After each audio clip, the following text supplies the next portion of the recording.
थोटावरी पल्ली एक छोटा सा गांव था। उस गांव में किरण और कुमारी नाम के पति पत्नी अपनी बेटी राम्या के साथ रहते थे। किरण खेती का काम करके खुशी खुशी अपने परिवार की देखभाल कर रहा था। समय बीतने के साथ अचानक एक दिन पता चला कि किरण की दोनों किडनियां खराब हो गई हैं। उसके पास इलाज के लिए पर्याप्त पैसा तो था, लेकिन उसके लिए किसी दूसरी किडनी का इंतजाम नहीं हो पा रहा था। जब उसकी पत्नी कुमारी की जांच की गई कि उसकी किडनी उसके पति से मेल खाएगी या नहीं, तो मालूम हुआ कि उसकी किडनी का प्रत्यारोपण किया जा सकता है। देखिए कुमारी जी, आपकी एक किडनी काम कर रही है, लेकिन दूसरी किडनी खराब हो चुकी है। इस स्थिति में आपका किडनी दान करना सही नहीं होगा। कुमारी ये बात सुनकर बहुत उदास हो गई। डॉक्टर, मेरे पति ने हमारे लिए बहुत कुछ सहा है। मेरी बेटी की खातिर उनका जिंदा रहना बहुत जरूरी है। कृपया मना मत कीजिए और ऑपरेशन करके मेरी एक किडनी मेरे पति को लगा दीजिए। डॉक्टर और अन्य लोगों ने कुमारी को समझाने की बहुत कोशिश की, लेकिन उसने एक नहीं सुनी और अपनी किडनी किरण को देने के लिए अड़ गई। हार के डॉक्टर इस बात के लिए राजी हो गए। कुछ दिनों के बाद प्रत्यारोपण पूरा हो गया। धीरे धीरे किरण के स्वास्थ्य में सुधार होने लगा। दूसरी ओर कुमारी का स्वास्थ्य बिगड़ता चला गया और वो बिस्तर पर पड़ गई।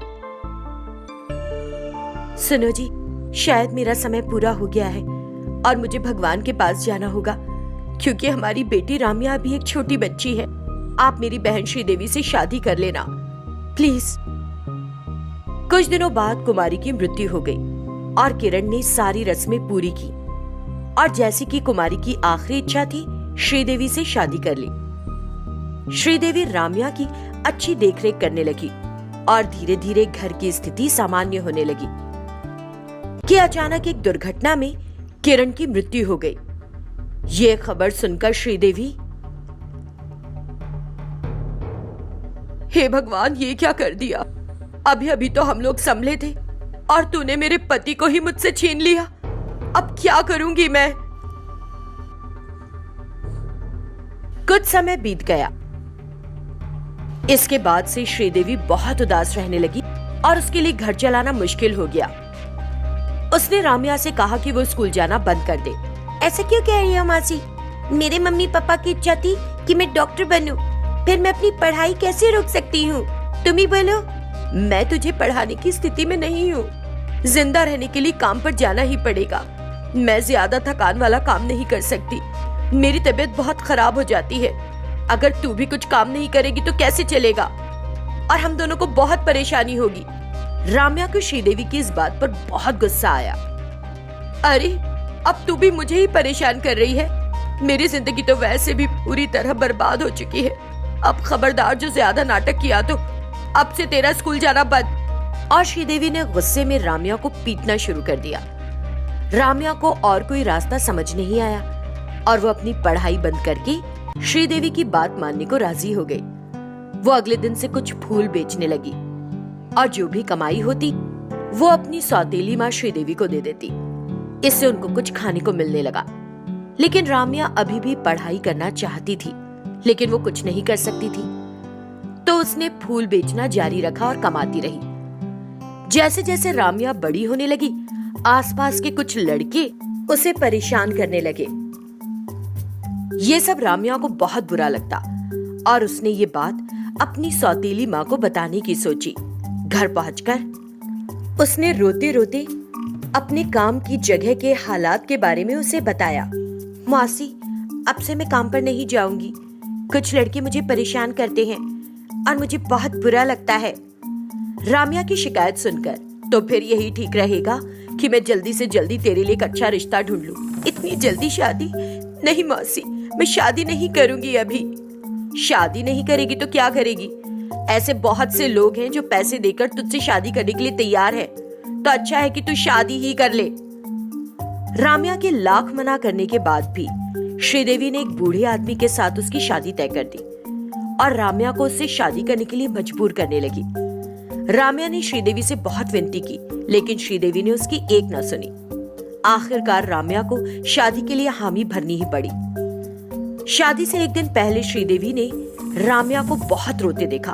वो राम्या के पास गई। राम्या, उदास मत हो, मैं तुझे दुखी नहीं करना चाहती। क्या करें, हमारे हालत ही ऐसी कुछ है। समझने की कोशिश कर। अगर तू ज्यादा पढ़ लिख जाती तो तेरी शादी करना और भी मुश्किल हो जाता। इसीलिए मैंने तेरी पढ़ाई छुड़वा दी। बिना पैसे के कोई भी तुझसे शादी करने के लिए नहीं मानेगा। ये आदमी तो पैसे देकर तुझसे शादी करने को तैयार है। मैंने सोचा जैसे भी हो, लेकिन तेरा भविष्य तो संवर जाएगा। राम्या चुप रही। वो दिन गुजर गया। अगले दिन शादी की तैयारियां होने लगी। जब दुल्हन को बुलाया गया तो एक औरत राम्या को लाने के लिए अंदर गई।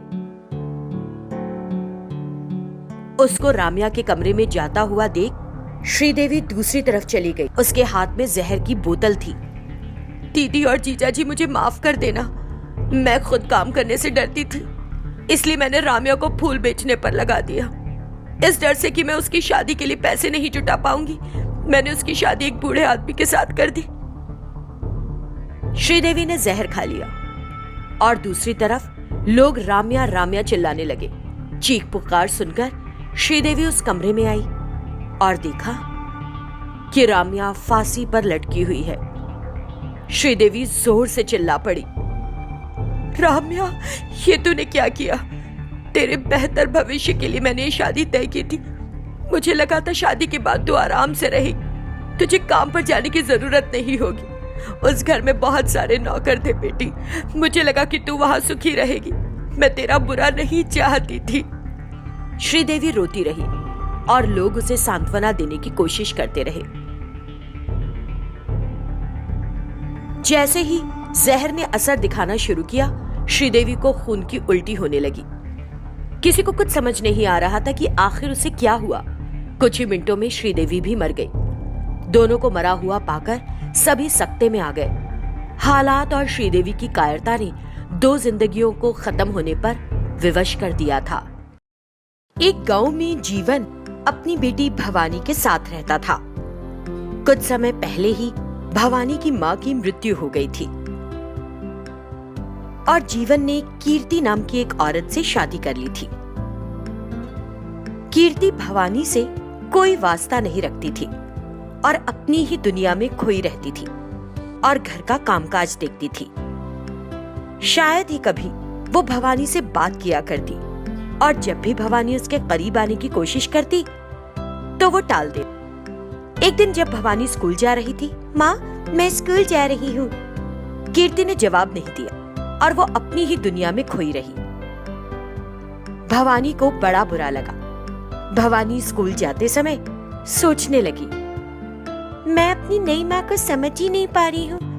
मैं उनके करीब जाना चाहती हूँ, लेकिन वो तो कोई जवाब ही नहीं देती।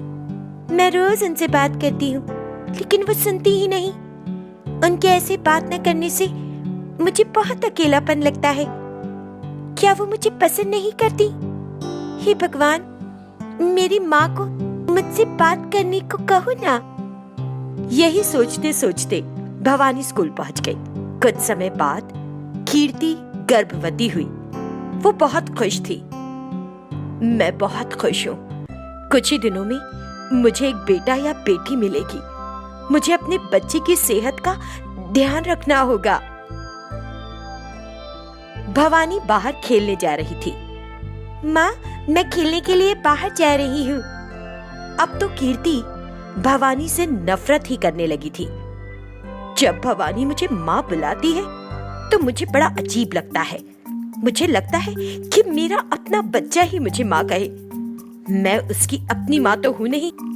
मुझे उसे कहना होगा कि वो मुझे माँ बुलाना बंद करे। अगले दिन सुबह कीर्ति ने अपने लिए नाश्ता तैयार किया और डाइनिंग टेबल पर बैठ गई। भवानी स्कूल के लिए तैयार होकर रसोई में अपना लंच बॉक्स लेने के लिए गई, लेकिन उसे वहाँ लंच बॉक्स नहीं मिला। आज लंच बॉक्स तैयार नहीं है, माँ से पूछना चाहिए, शायद कहीं और रख दिया। ये सोचकर वो कीर्ति के पास गई। माँ, आपने मेरा लंच नहीं बनाया। आज मेरा लंच बॉक्स तैयार नहीं है। ये सुन कीर्ति नाराज हो गई। अरे तू इधर आना जरा, तुझे किसने कहा कि मुझे माँ बोल? मुझे माँ मत बुलाया कर, मुझे बिल्कुल पसंद नहीं है। भवानी सहम गई और समझ नहीं पाई कि क्या हुआ। क्यों माँ, आप मेरी माँ जैसी ही तो हो।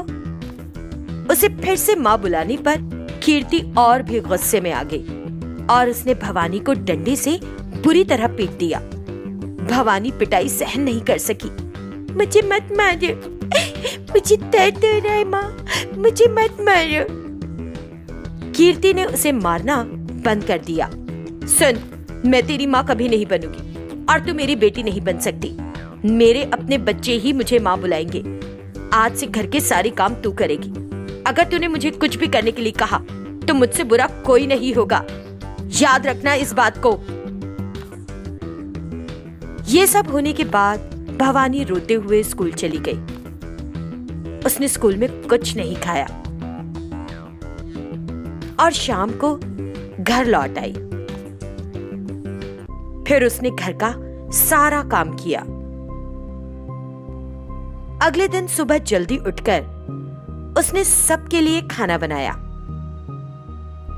लेकिन कीर्ति ने जैसे ही भवानी का बनाया हुआ उपमा चखा, तुरंत थूक दिया।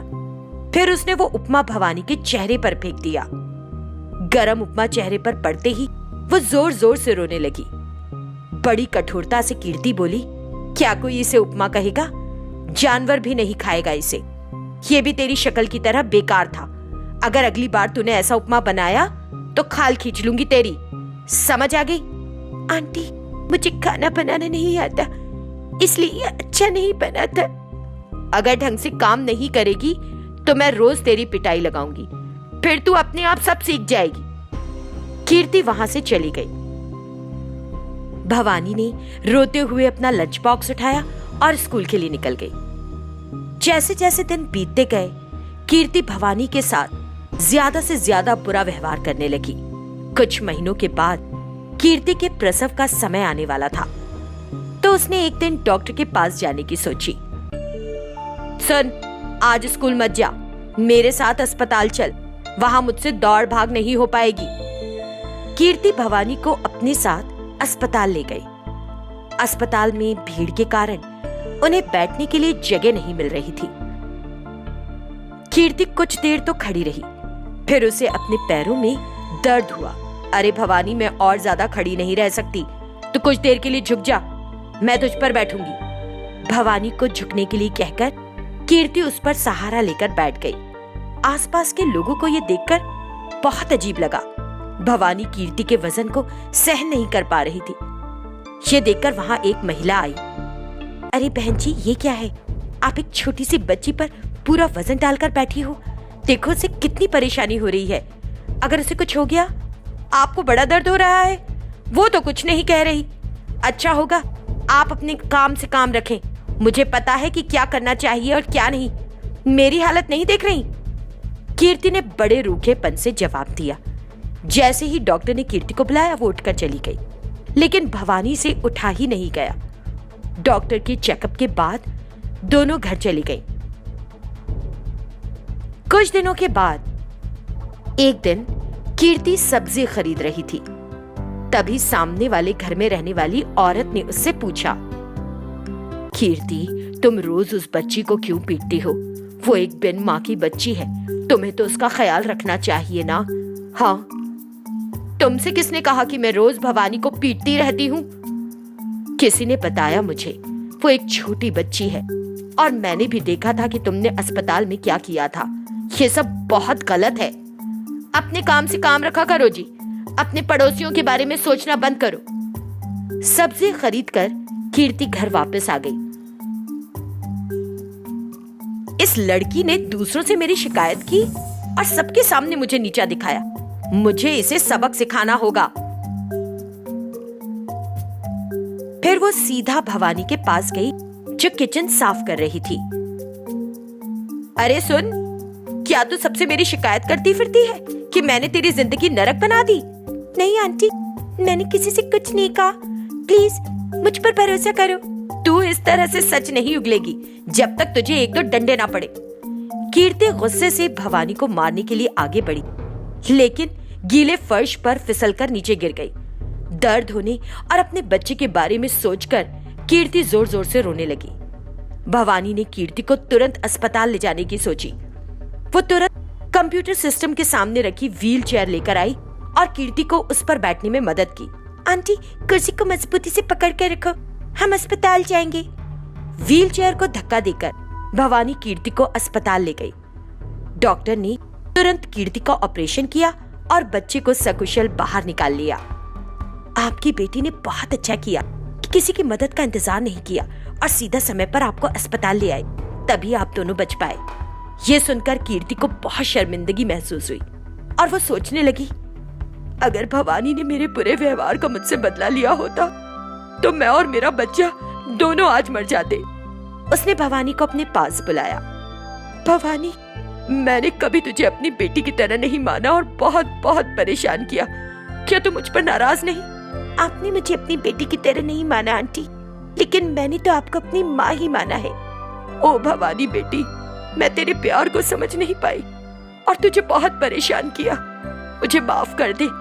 आज से तू मेरी बेटी है और मुझे माँ कहकर बुलाना। अब भवानी कीर्ति को माँ बुलाने लगी। कीर्ति भी भवानी का अच्छे से ख्याल रखने लगी। उस भले दिल की बच्ची को माँ का प्यार अंततः